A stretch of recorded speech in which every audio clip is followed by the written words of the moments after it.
하나님께서 우리를 기뻐하십니다. 제가 어렸을 때 중고등학생 때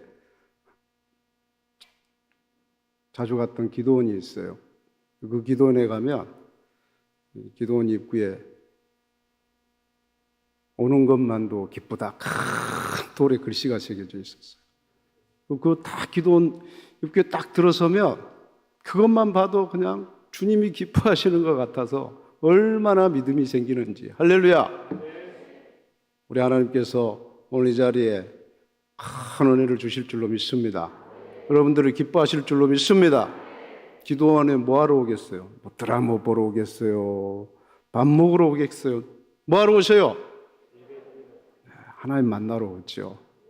기도하러 왔죠. 벌써 주님께서 아실 줄로 믿습니다. 근데 세상 사람들은 이걸 몰라요. 모르기 때문에 문제가 막 세상에 많은데도, 집에 할 일도 많은데도 하나님께 그것을 기도하러 간다고 할 때 참 어처구니 없게 보이는 거예요.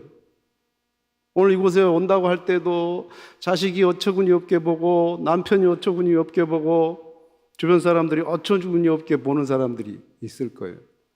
참 어처구니가 없네. 오늘 우리 기도원 예배 양서성전 성도님들이 함께하고 있는데, 우리 양서성전 성도님들은 어처구니 없는 믿음에 대해서 원으로 한번 나눴습니다. 오늘은 어처구니 없는 믿음 두 번째 또 말씀인데, 기도원에서 함께 우리가 큰 은혜가 될 줄로 믿습니다.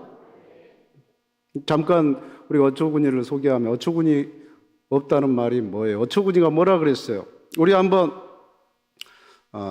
사진 한번 띄워주시면 좋겠습니다. 맷돌 사진 한번. 예, 저 맷돌인데 저 맷돌에 손잡으니까 어처구니예요. 그런데 저게 만약에 없이 저걸 가지고 붙들고 돌려도, 곡식을 넣어서 돌려도, 힘들어서 둘이 돌려도 허리가 아파요. 그런데 저 어처구니가 없이 돌릴 수 있겠어요? 한번 어처구니 없는 사진 좀 보여주실래요? 예.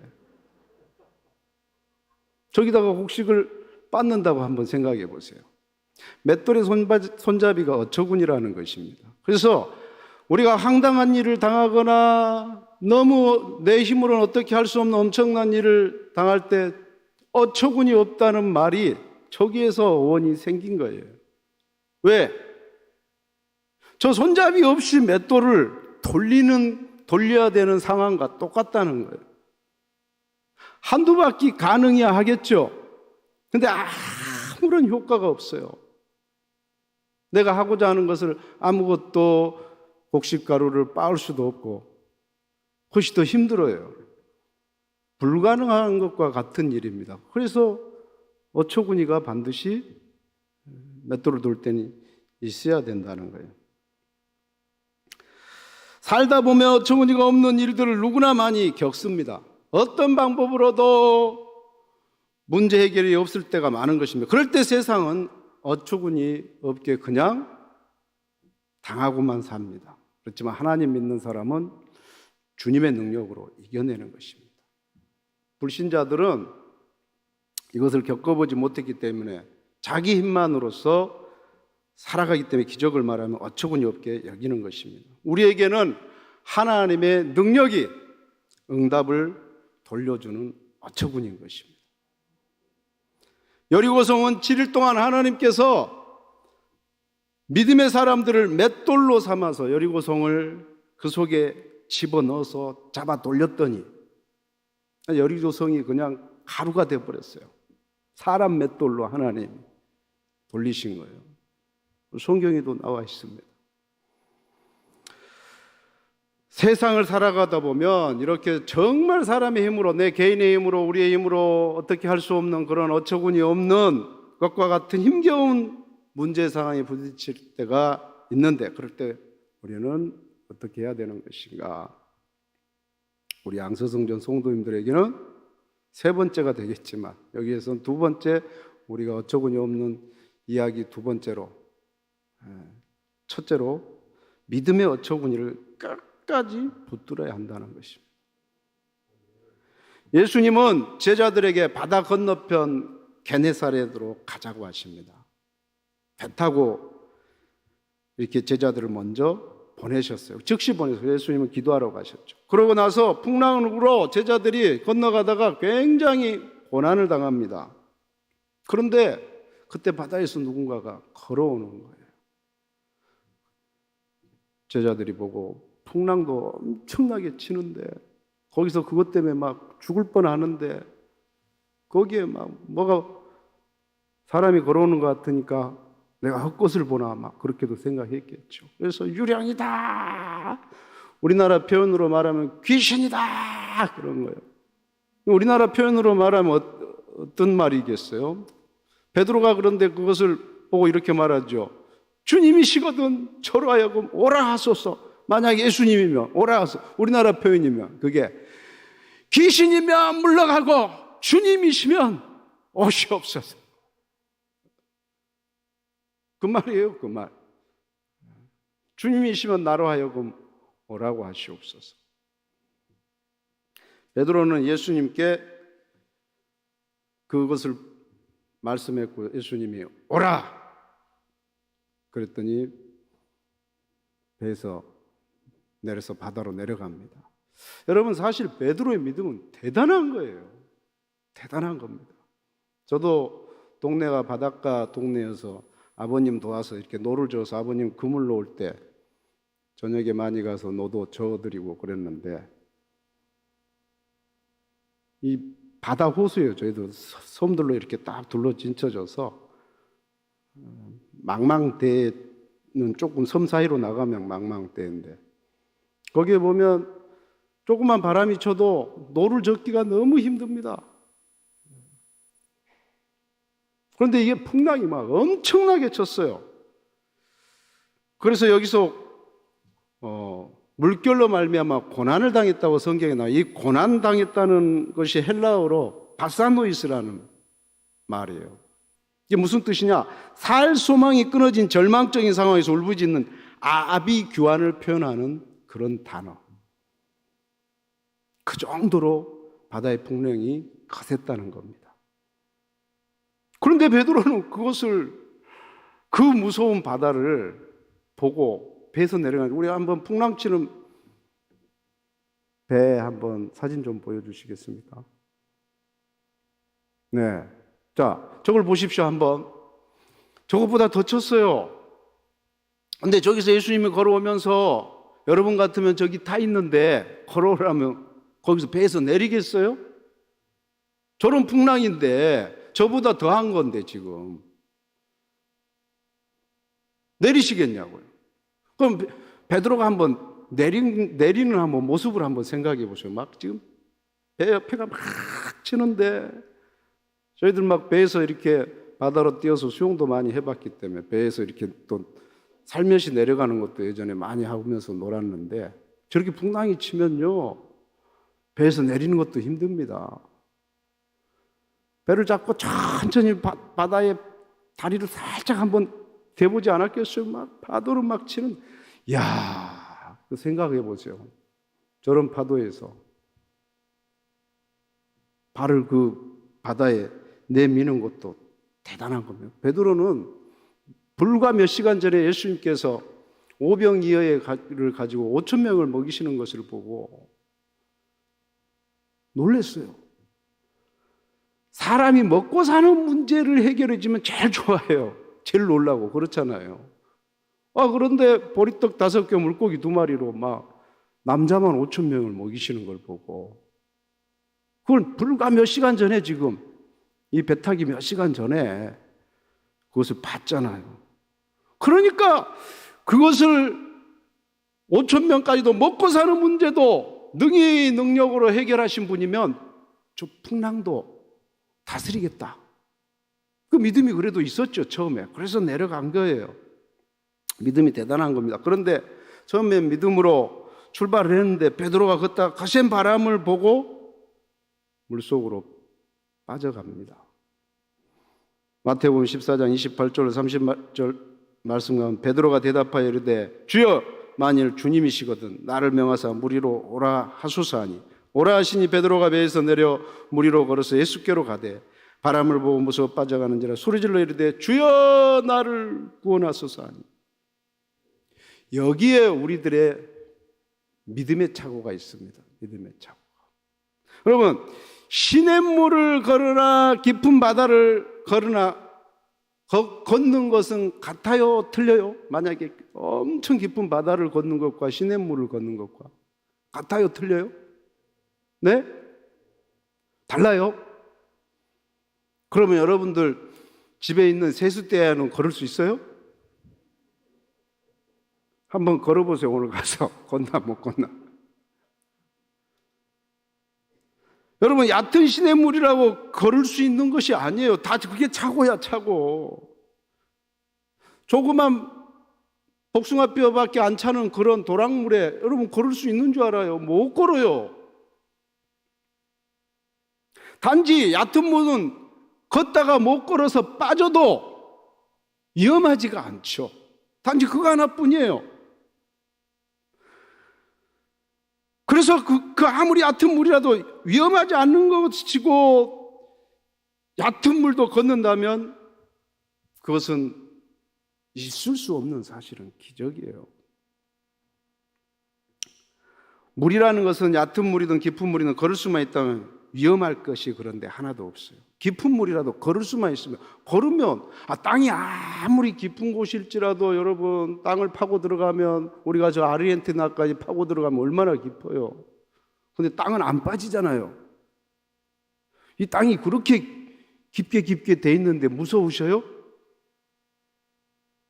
안 무섭잖아요. 왜? 걸으니까.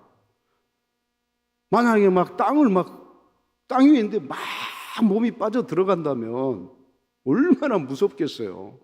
똑같죠. 바다도 아무리 깊어봐야 걸으면은 그건 아무 깊고 얕은 것이 소용이 없다는 것입니다. 그래서 깊은 바다도 두려워할 필요가 없다는 거예요. 물을 걷고 있는 것이 중요하지, 바람이 분다고 해서 물결이 친다고 해서 물을 걷는 능력을 받은 사람이 무슨 문제가 있겠습니까? 문제만 쳐다보고 무서워하는 것이 문제라는 거예요. 외줄타기 연습이 딱 이거와 맞아요. 베드로 이야기와. 여러분 줄타기 잘하는 사람들 아시죠? 줄타기. TV에서 보면 그 줄타기를 요즘에는 이제 문화원 같은 데서도 가르치더라고. 근데 처음에 줄타기를 배울 때는요, 양쪽에 얕은 곳에 우리 허리쯤 차는 곳, 무릎쯤 차는 곳, 그곳에 딱 줄을 묶어놓고 그 위에서 걷는 연습을 해요. 근데 그 위에 올라가서 걷는 연습할 때 아무도 안 무서워요. 그래서 조금 한 5m 정도만 걸으면 이제 좀 더 높여요. 그리고 더 길게 해요. 그래서 막 걷다 보면 1m 높이에서 한 10m를 걸어가면요 100m 높이에서도 걷는다니까. 그래서 나중에는 줄 높이를 높여요. 그런데 아무 문제가 없어요. 그럼 금방 걷는다니까요. 그래서 거기 위에서 막 뛰어가지고 엉덩이로 줄을 안고 막 춤까지 춰요.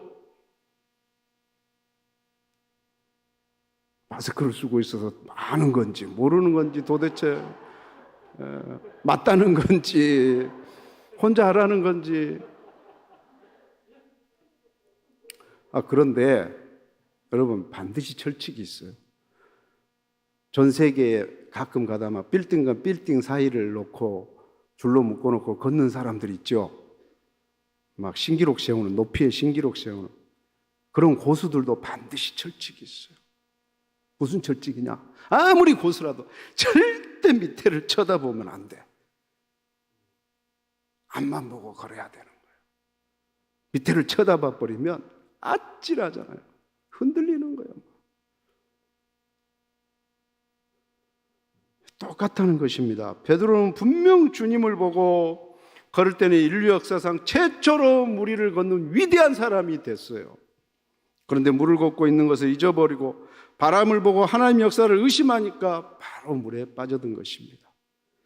마태복음 14장 31절 말씀 가운데 예수께서 즉시 손을 내밀어 그를 붙잡으시며 이르시되 믿음이 작은 자여 왜 의심하였느냐 하시고, 의심이 들면 믿음이 작아져서 문제가 하나님 능력보다 크게 보이는 것입니다.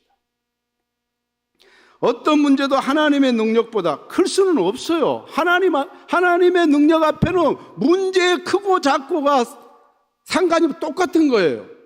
물의 깊이와 얕은 것과 깊은 것과 상관없이 물을 걸어버린다면, 파도를 걸어버린다면 아무 상관이 없듯이, 베드로가 처음에 출발했을 때 내가 물을 걷네, 이것을 기억하고 있었으면, 세상에 이 물을 걷고 있네, 파도가 무슨 소용이 있어요? 파도가 와도 물을 걷고 있는데, 파도가 와서 뿌려도 우리 땅 걸어갈 때 누가 세숫대야로 그냥 물에다 뿌리는 거하고 똑같지.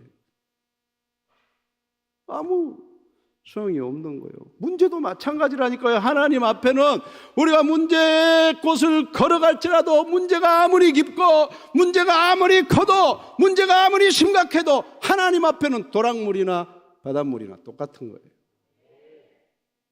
주님만을 집중하고 그래서 가야 돼요. 우리 믿음의 문제일 뿐인 거예요. 특별히 우리가 주님께 응답받고 갈 때는 그 응답을 끝까지 믿어야 합니다. 베드로는 자기가 예수님께 나를 오라 하소서 하고 간구했어요. 그래서 예수님이 오라 하는 응답을 해주셨단 말이에요. 응답을 분명히 받았어요. 자기가 구해서 자기가 응답을 받고 가다가 문제에 집중하니까 빠져버린 거예요. 응답을 받았는데도 나중에는 믿지를 못했어요. 참 주님 보시기에 어처구니가 없습니다. 자기가 기도해서 능력으로 응답해 줬는데 몇 분도 되지 않아서 의심하고 문제의 심각성만 바라보다가 그냥 주님을 놓쳐버리는 것입니다. 아무리 여러분 능력받은 사람도 문제에 빠져 생각하고 집중하고 있으면 믿음의 능력이 나타나지 않더라는 거예요. 저도 그러더라니까요. 저도 어쩔 때 보면 제가 문제에 빠져 있더라고. 수많은 기적을 체험했는데도 그 기적을 체험했던 것들이 또 문제가 있을 때 처음에 정신을 못 차리고 문제에 집중하고 있더라니까요. 그러면 아무 능력이 안 나타나요. 그래서 주님께서는 구원은 오직 은혜로 받게끔 하셨을 겁니다. 왜냐? 여러분, 사람의 마음은 간사해서 이 조속으로 틀리잖아요. 조속으로 바뀌어. 아침에 아무리 굳은 마음을 가지고 내가 이래야 되겠다 해도 정신때 바뀌어 있어요. 그래서 그 한결같지를 않는 것을 주님도 아신 거예요. 사람의 믿음이. 여러분, 예를 들어서 100년을 잘 믿었어도 101년째 베드로처럼 우리 믿음이 변할 수 있잖아요. 그럼 101년째 구원 못 받는 거예요. 우리 믿음대로 구원을 받는다면 아무도 구원 못 받아요. 그러면 안 변할 사람 없으니까. 한 주 동안도 구원받았다 못 받았다, 구원받았다 못 받았다, 우리 믿음으로 구원받으면 그럴 거예요. 믿음이 있다 없다, 믿음이 있다 없다, 매일 달라지니까. 예수님은 베드로의 믿음을 보고 건져주신 것이 아니고, 베드로가 믿음이 싹 사라져서 문제를 보고 의심하고 싹 사라져버리니까, 주님에 대한 믿음이 사라져서 그냥 죽을 바닷속으로 쑥 빠져들어가니까 믿음이 없는 베드로일지라도 예수님이 가서 손으로 건져주셨어요. 그래서 구원은 오직 은혜로 받는 거예요. 믿음은, 그럼 왜 믿음은 특별한 기적, 특별한 능력을 체험하고 특별한 하나님 앞에 영광을 돌릴 수 있는 그 모든 것들이 믿음을 통해서 역사하는 거예요. 특별한 믿음의 사람들이 되시기를 바랍니다. 여러분, 내가 믿음이 없어졌을 때, 기도할 힘도 없을 만큼 믿음에서도 멀어져 버렸을 때, 신앙으로 누구 하나 도와줄 사람 없을 때, 주님은 은혜로 오셔서 먼저 우리를 건져주시는 거예요. 만나주시는 거예요. 우리도 마찬가지입니다. 처음에 출발은 신앙생활 두렵고 떨림으로 했어요. 주님만을 붙들고 직분받고 또 성장하면서 순종하고 살아왔는데, 지금은 완전히 세상 논리에 빠진 사람들이 있습니다. 주님 바라보는 은혜는 온데간데 없고 영적으로 죽어가는 직분자들이 너무 많아요. 이 코로나 속에서. 코로나 초기 때는 목사님, 교회 예배가 이렇게 귀한 줄 몰랐어요. 가고 싶어도 못 가다 보니 예전에 예배를 소홀히 했던 것이 너무나 후회돼요. 그걸 얼마나 기가 따갑게 많이 들었는지 몰라요. 그리고 이제 이게 1년 한 4개월이 거의 1년 2개월 정도 지나다 보니까 성도들이 그런 말도 잘 안 합디다 이제. 그런데 그래서 성도님들 그 말을 듣고 제가 그러면 문을 열어드려야 되겠다.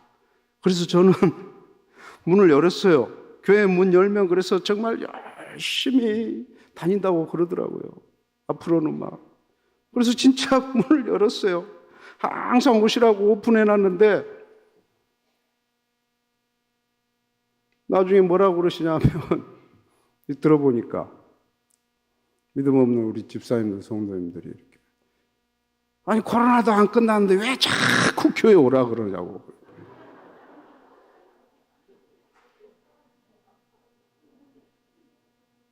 아니 완전히 그냥 신앙이 처음에는 잘 출발했다가 완전히 코로나 증후군에 우리가 빠져버렸다는 것입니다. 믿음이 뒤로 다시 돌려져 버린 사람이에요. 하나님은 이런 사람을 기뻐하지 않는다고 그렇게 말씀했습니다. 히브리서 10장 38절 말씀가에 나의 의인은 믿음으로 말미암아 살리라 또한 뒤로 물러가면 내 마음이 그를 기뻐하지 아니하리라 하셨느니라. 우리도 수많은 기적을 체험하며 여기까지 왔습니다. 그것이 큰 문제였던 작은 문제였던 내 힘으로는 해결할 수 없었던 일을 주님의 도우심으로 이루어온 것입니다. 도와주시고 다시 건져주시는 은혜를 주시는 것은 우리에게 하나님께서 믿음을 가지라는 것입니다. 믿음이 없을 때도 도와주시고 믿음이 없을 때도 인도해 주실 때가 있잖아요. 그것을 통해서 믿음을 더 굳건하게 세우라는 겁니다. 그래서 특별한 믿음, 헌신하는 믿음, 하나님의 영광을 나타내는 믿음, 축복의 믿음으로 하나님께서 우리에게 걸어나가라는 거예요.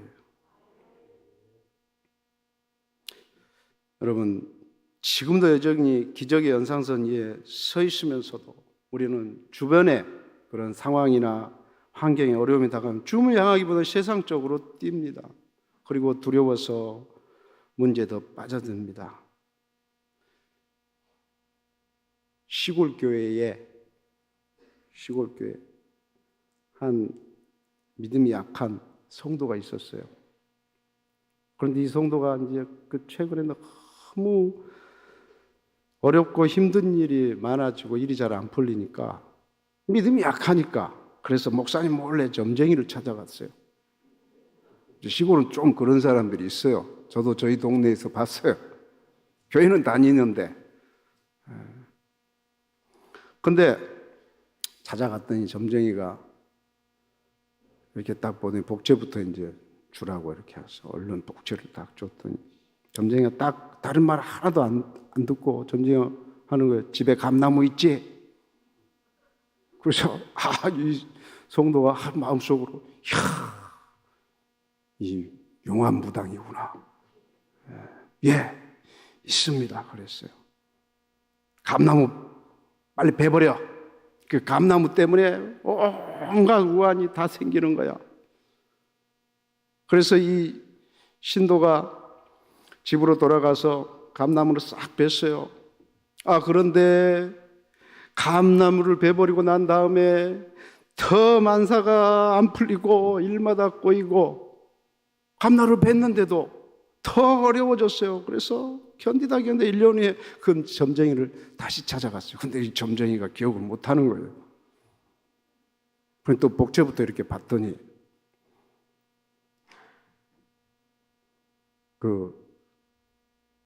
이 성도에게 그렇게 말을 합니다.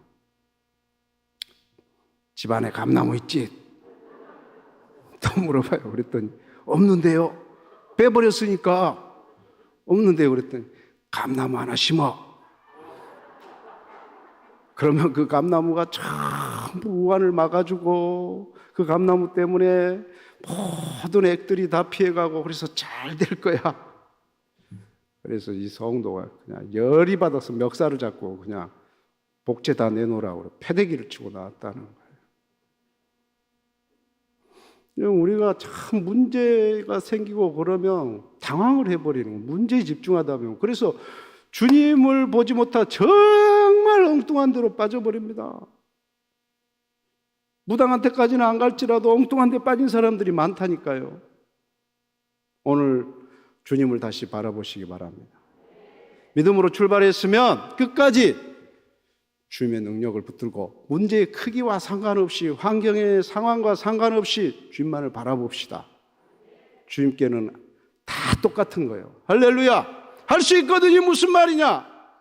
믿는 자들에게는 능치 못할 일이 없느니라. 말씀대로 될 줄로 믿습니다. 두 번째로 어처구니 있는 믿음의 눈을 떠야 된다는 것입니다. 영적인 눈을 떠야 돼요. 믿음이라는 것은 없을 때부터 꿈꾸는 것이고 보이지 않을 때부터 증명된 행동을 실행하는 것이 능력의 믿음이에요. 히브리서 11장 1절 말씀을 우리가 너무나 잘 알죠. 믿음은 바라는 것들의 실상이요 보지 못하는 것들의 증거니 선진들이 이로써 증거를 얻었느니라. 안 보이고 없어도 믿어야 하는데 베드로처럼 풍랑을 다스리고 계시는 주님이 보이고 있는데도 곁에 있는데도 못 믿으면 영적인 눈이 띄지 못한 것이에요. 옆에 있어도 문제만 보이는 거예요. 주님은 안 보여요. 자기 앞에 있는데도, 자기 앞에 분명히 그대로 나타나 있는데도 왜 문제만 보는 거예요? 믿음의 눈을 떼야 합니다. 오래 믿어도 믿음의 눈이 안 뜨니까 신앙생활이 메가리가 없고 겨우 유지되거나 실패하는 거예요. 메가리가 없다는 거 아세요? 힘이 없어요. 하나도 아무 능력이 없어요. 비실비실하게 보이고 병든 닭처럼 그렇게 보인다니까요. 신앙에 눈을 뜬 사람은, 믿음에 눈을 뜬 사람은 그러지 않으면 막 믿음에 막 할 수 있다, 해보자. 우리 순복음이 신앙의 눈이 원래 제일 크게 뜬 교회 아닙니까? 그래서 여러분, 믿음에 생명이 있어요. 생명. 여러분 생명 아세요? 생명이 있는 사람들은 태어나서요, 우리처럼 이런 꽃이 색깔로 안 보입니다. 다 흑백으로 보이거나 다 진흙같이 보이거나 다 그래요. 개들도 생명이에요. 개들이 막 눈을 좋아하는 이유가 개들은 뭐 하얀 것밖에 안 보인다 그러더라고요. 잘. 개들도 하여튼 생명이에요. 믿음의 생명이 있는데 여러분, 나는 그래서 그것을 주맹이라고 그러는데, 주맹. 주님이 안 보여. 주님을 못 봐. 주맹. 온통 세상만 보이지 세상 모든 것을 다스리고 계시는 주님의 주권이 안 보이는 것이에요. 그래서 항상 염려하고 근심이 꽉 차 있어. 그래서 우리가 여러분 성령을 받아야 돼요. 왜 성령을 받아야 되냐? 그냥 예수 믿고 구원받고 천국만 가면 되지 왜 성령을 받아요? 절대 성령이 아니고서는 우리가 우리의 믿음을 유지할 수도 없고, 성령을 안 받으면 믿음의 눈을 뜰 수가 없어요.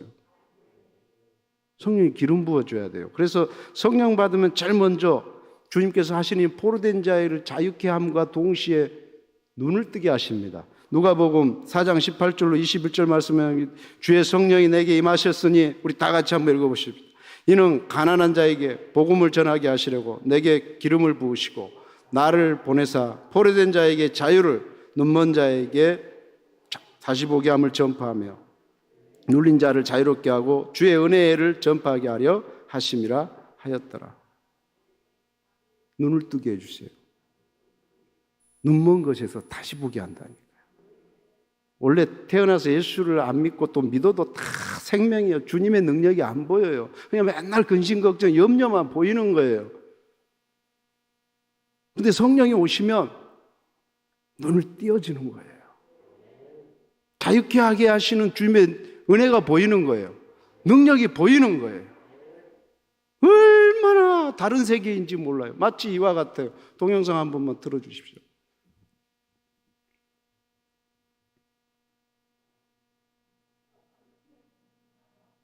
동영상 좀 틀어주십시오. Happy birthday, dear 생명이 Daddy. 평생 생명을 가지고 산 Happy 사람이에요. birthday to you. 근데 생일 축하 선물로 이 생명을 교정하는 안경을 이렇게 평생 생명으로 사셨던 할아버지인데 선물을 합니다. knows what it is. I was going to guess. Don't guess. You're gonna guess wrong. You're gonna guess wrong. Really? Yeah.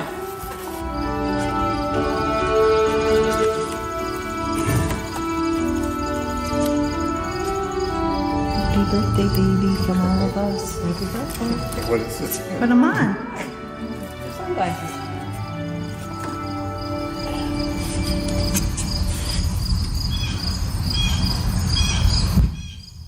How does it look? Oh, that's weird. Look at the balloons. Can you see with our eyes now, baby? What colors you see? Those?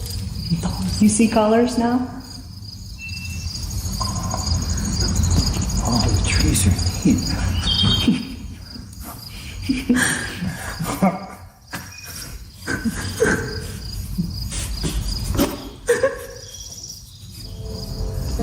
Now you have rose-colored lenses, baby. Work. Now you see with our eyes. Do you like the balloons?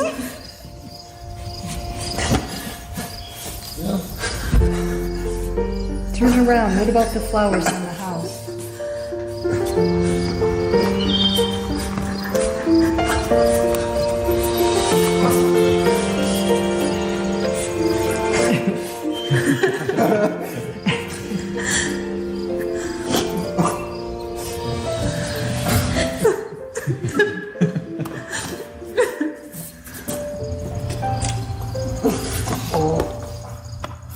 Who did that?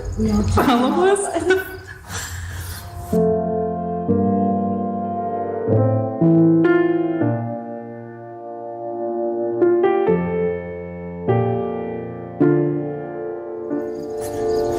Doesn't look like mom. Happy birthday. 저분은 평생을 나무 색깔을 진흙 색깔인 줄 알았어요. 우리가 전혀 다른 세상으로 똑같이 보면서도 못 보고 산 거죠. 영적으로 똑같습니다. 저는 문제가 가장 심각했을 때, 그때 하나님 앞에 기도하고 이 순복음에 와서 성령 세례 받고 방언하고 나서 기도원 3일 금식으로 올라왔어요. 그때 문제가 얼마나 심각한 게 많았는지 몰라요. 그런데 여기 올라와서 3일 금식을 하면서 목금토 이렇게 금식을 했는데, 금식하면서 성령 받고 나서 금식 올라왔거든요. 너무 감사해서 방언을 받아서. 그런데 그 성령님이 오시니까 내 뱃속에서 생수의 강물이 흘러 넘쳐나고 3일 금식을 끝나고 나서 이 보시가로 여기 지금 후생관이요 그 식당에 보시가로 하러 이렇게 와서 그 정원에 있는 나무를 보는데 세상에 나무가 다 하나님을 찬양하는 거예요. 그 나무에 새가 이렇게 앉는데 그 새가 다 하나님을 찬양하고 나를 위해서 하나님이 지으신 모든 만물로 너무너무 선물로 보이는 거예요. 인생의 내 개인적인 삶의 문제는 너무나 깊었어도 영적인 눈을 뜨니까 모든 것에 하나님의 은혜가 보이더라는 것입니다. 나무에서도 보이고 자연에서도 보이고 문제에서조차까지 하나님의 능력이 보이더라는 거예요. 하나님의 사랑이 보이더라는 거예요. 영적인 눈을 떠야 돼요.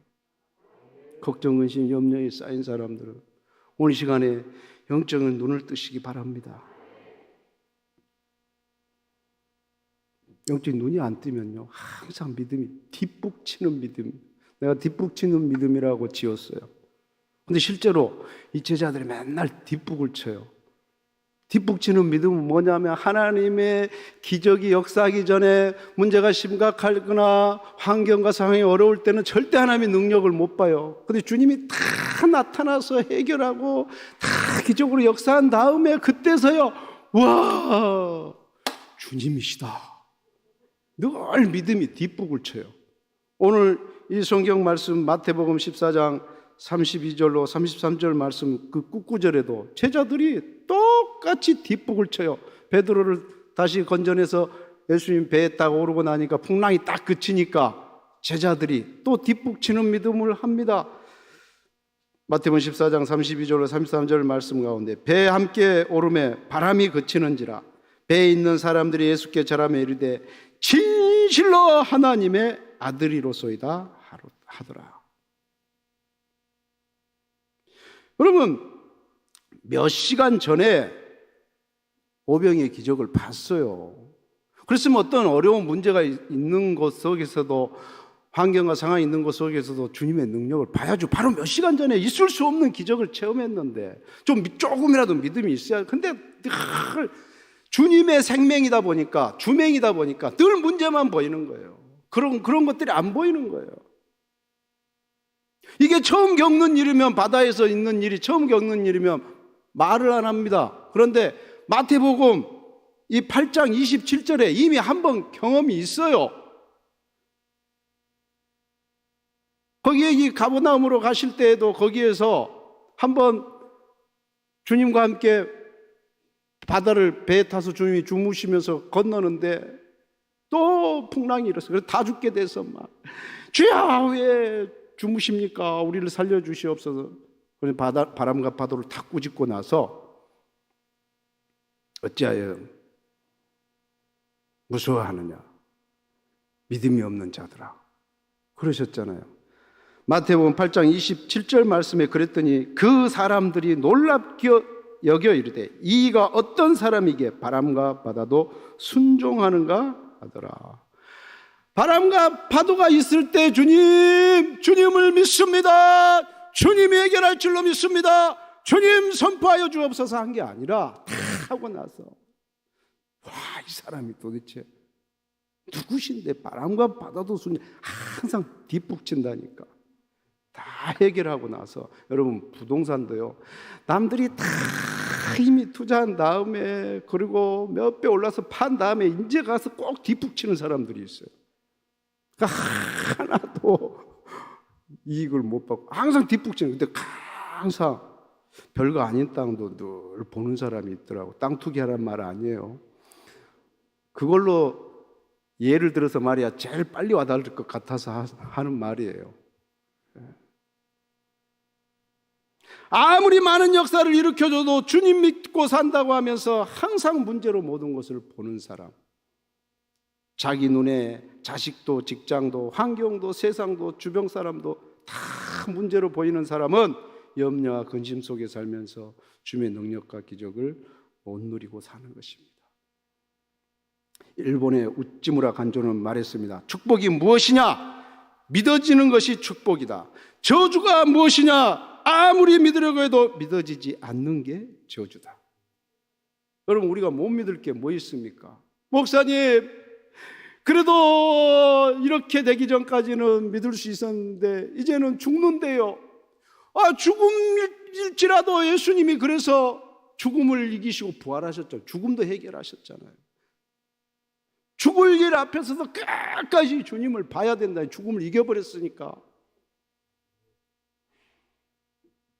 온 우주 통치하는 것은 믿겠습니다. 그런데 온 우주를 지으시고 통치하는 믿겠는데 그 주님이 온 우주 통치하시고 주관하시면 나 하나 이 지구에 60억이 넘는데 나 하나 오늘 뭘 불쌍히 보고 뭔 관심 있고 곁에서 도와주고 있겠습니까? 아니요. 주님은 온 우주를 오늘도 다 보시고 다 관리하시면서도 우리 한 사람을 그걸 통해서 보시는 거예요.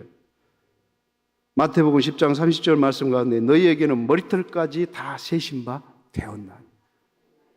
여러분 자신도 오늘 하루 머리털 빠진 거 다 아셔요? 근데 주님 아신다니까. 이 세상 누구보다 매일매일 알고 계셔요. 그럼 다른 것을 모르시겠어요? 그러니까 우주를 알면서 여러분들을 너무 자세히 아니까 내비게이션과 같다니까요. 우리가 여기서 이따 서울 갈 때 어디 길이 안 막히는 걸 우리는 모르고 눈앞에 보이는 것만 보이죠. 그래서 거기가 안 막히면 굴러 갔다가 꽉 막힌 도로 들어가 버려요. 그런데 내비게이션은 인공위성에서 쫙 그것을 벌써 멀리까지 다 보고 있으니까 싹싹싹싹싹 다 안 막힌 데만 아니까 피해가게 하는 거예요. 할렐루야! 하나님은 우주를 보시면서도 여러분 한 개인을 날마다 보시는 거예요. 날마다. 그러니까 못 믿을 이유가 없다는 것입니다. 기적의 주인공이 되고 싶으십니까? 축복의 주인공이 되고 싶으십니까? 먼저 믿음의 눈으로 하나님의 능력의 어처구니를 보십시오. 믿음의 눈을 뜨면 모든 것에 하나님의 능력이 보일 것입니다. 마지막 세 번째로 기도의 어처구니입니다. 베드로가 믿음이 없어져도 문제에 빠져갈 때 주여 나를 구원하소서 소리질러 간구했습니다. 주님은 믿음을 보시지 않고 간구 소리 즉시 구원해 주셨습니다. 여러분 믿음이 있다가도 없고 없다가도 있을 수 있어요. 그렇지만 기도는 믿음이 있으나 없으나 할 수 있는 것이 기도라는 것입니다. 그래서 우리가 기도의 어처구니를 붙들어야 돼요. 믿음이 충만해서 하는 것이 더 좋겠지만 기도는 항상 할 수 있습니다. 베드로는 온 힘을 다해 주여 건져주세요 소리 질렀다고 성경에 소리 질렀다고 돼 있어요. 그래서 위기 때일수록 기도해야 하고 좋을 때도 기도하고 어렵고 실패할수록 더 기도해야 되는 것입니다. 어떤 시골 동네 지들이 이장집에 모여서 잔치를 벌이고 있었어요. 한참 잔치를 하고 있다가 쥐 한 마리가 잠깐 밖에 나갔다가 그냥 고양이를 마주쳤어요. 큰일 났어요. 그래서 다른 곳으로 피한다는 게 급한 김에 제일 가까운 그 동네 잔치가 있는 이장집으로 다시 들어가 버렸어요. 다 모여서 잔치하는 그곳에 들어가니까 다 죽게 생겼어요.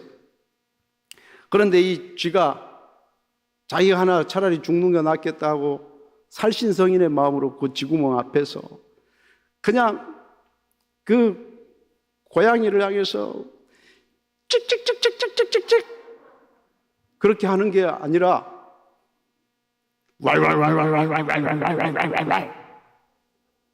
그렇게 소리를 낸 거예요. 그랬더니 이 개소리를 내니까 고양이가 여기가 개집이었나 하고 꼬리를 내리고 물러가 버렸어요. 그래서 동네 쥐들이 너무 신기했어요. 쥐가 고양이를 쫓아버렸단 말이에요. 그래서 이 동네 쥐들이 어떻게 고양이가 도망갔냐, 조금 전에 낸 그 소리가 도대체 무슨 소리냐 물어봤어요. 그랬더니 이 쥐가 하는 얘기가 위기 상황 때는 방언 기도가 최고요.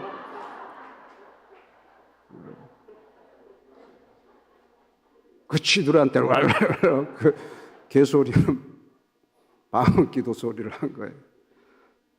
우스갯소리지만 여러분 에레미야서 33장 2절로 3절 말씀 이 일을 행하시는 야훼 그것을 만들어 성취하시는 야훼 그 이름을 야훼라 하는 이가 이와 같이 이르시도다. 너는 내게 부르짖으라 내가 내게 응답하겠고 내가 알지 못하는 크고 비밀한 일을 내게 보이리라.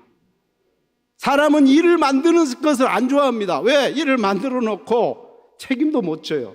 그런데 오늘 하나님은 이 말씀을 통해서 하나님은 일을 행하고 반드시 마무리까지 하시고 이루시는 하나님이라고 그랬어요. 그 하나님이 그런데 크고 비밀한 일을 하실 때 간절히 간구하는 사람을 통해서 반드시 일하신다는 거예요. 하나님 일만 만드는 것이 아니고 반드시 이루시는 하나님이십니다. 하나님은 기도의 공식을 가르쳐 주셨어요. 에레미야 33장 2절로 3절 말씀을 통해서 기도가 크면 응답이 크고 기도가 깊고 은밀하면 응답도 놀랍고 비밀스러운 것으로 역사하신다는 것입니다.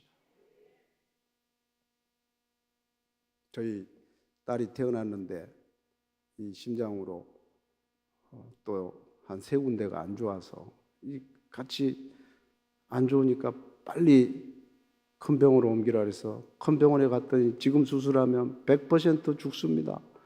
약물로 어떻게 해서든지 다스리면서 3.8kg까지는 살을 조금이라도 올려야 된다는 거예요. 그래야지만이 수술을 할 때 4kg까지는 돼야 되죠. 그러니까. 다른 애들은 금방 4kg 되잖아요. 지금 수술하면은 수술 무조건 실패라는 거예요. 너무 작아서. 여러 가지 부작용이 온다는 거예요. 너무 심장에 구멍이 컸어요. 근데 어느 정도였냐면 저도 그런 애들 잘 못 봐요. 이게 많이 신방 다니지만 저희 딸은 이렇게 태어나서 이렇게 숨을 쉬어요. 그 갓난 애기가. 그래서 자동으로 다칠 정도가 아닌 거예요. 그냥 얼마 못 산다 그러더라고, 놔두면. 몇 개월 못 산대요. 그래서 정말 절망이었습니다. 그래도 이제 한 2개월을 지나서 약물을 가지고 기도하면서 막 다스렸는데 뭐 할 말이 많지만 그렇게 해서 더 이상 늦으면 안 되니까 키로수가 별로 그렇게 많이 늘지 않았어도 할 수 없이 더 늦으면 나중에는 아예 살릴 수가 없다 그래서 수술을 2달이 좀 지나서 들어갔어요. 근데 들어갈 때 수술한 의사가 그러더라고요. 이 사인을 한 후에 80대 20이라는 거예요. 살 확률 20%, 죽을 확률 80%.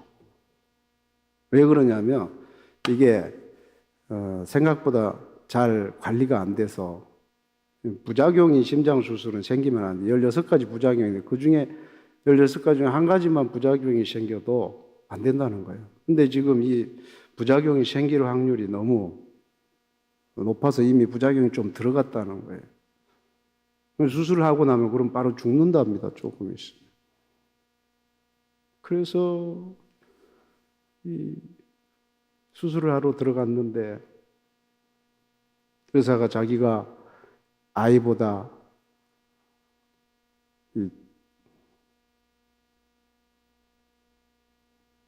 뒤에 나오면 애가 죽어서 나오는 거고 아이보다 먼저 나오면 살아서 나오고 뭐 그 이야기를 또 해주더라고요. 그래서 병원에 있는 기도실에 가서 병원 기도실에 가서 하나님 감동을 주시더라고요. 3시간 동안 손을 들고 내가 아무것도 할 수 있는 게 없는데 그때 제가 신학생 4학년이었어요. 내가 손을 들고 주님 앞에 기도하겠습니다. 그러고 기도를 하는데 여러분이 오늘 집에 가서 한번 10분만 이렇게 손 들고 있어 보세요. 10분만 꼭 해보세요. 그래서 저한테는 그게 믿음이었어요. 모세의 그 손 들고 하는 그 기도. 야, 그래서 그때 모세의 마음을 알았습니다. 한 40분 되니까 이 칼로 이 어깨를 잘라내버리는 것 같더라고요. 그래 우리 동기 전도사가 와서 저한테 형, 손 좀 제발 내려. 그러다 형 죽겠어. 됐다고요. 계속 방언으로 기도하면서 손 들고 3시간 동안 한 3시간 기도하는데 주님이 이렇게 환상을 보여주시더라고요. 제 딸을 이렇게 품에 안고 있는 수술실 안에서 살았구나. 그 딸이 지금 대학교 2학년에 올해 전문대를 가가지고 졸업을 하는데 할렐루야.